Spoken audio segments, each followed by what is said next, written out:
نحمده ونصلي على رسوله الكريم أما بعد فأعوذ بالله من الشيطان الرجيم بسم الله الرحمن الرحيم محترم ناظرین اکرام السلام علیکم ورحمۃ اللہ وبرکاتہ۔ تو آج میں اس ویڈیو میں السلام جل جلالہ کے کچھ خاص انوارات و برکات، کچھ فوائد انشاءاللہ بیان کروں گا۔ تو میری جو ویڈیو دیکھیں اس کو زیادہ سے زیادہ شیئر کریں تاکہ یہ انوارات، یہ برکات اور اسم اعظم کے جو فوائد ہیں ہمارے دوسرے مسلمان بھی اس سے فائدہ اٹھا سکے۔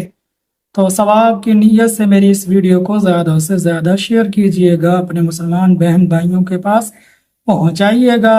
اب علماء کرام نے لکھا کہ جو السلام یہ اللہ تبارک و تعالی کا صفاتی نام اسم اعظم ہے، جو اس کو 111 مرتبہ پڑھتا ہے تو اگر کوئی مریض ہے تو وہ صحت یاب ہو جاتا ہے، اگر کسی دشمن کا خوف ہے تو اس دشمن کا خوف اس سے دل سے نکل جاتا ہے۔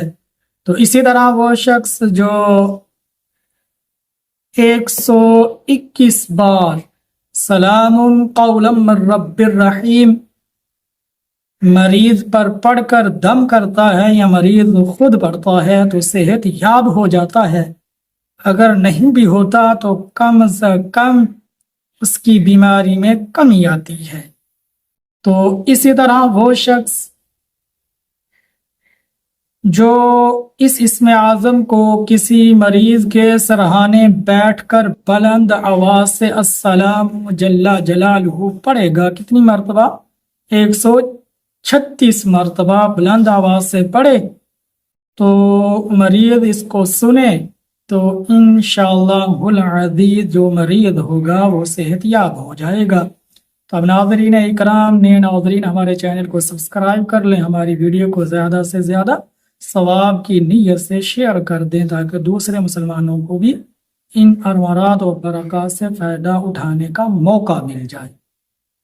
تو جو باتیں آپ کے سامنے رکھی، اللہ ان باتوں پر عمل کرنے کی توفیق عطا فرمائی۔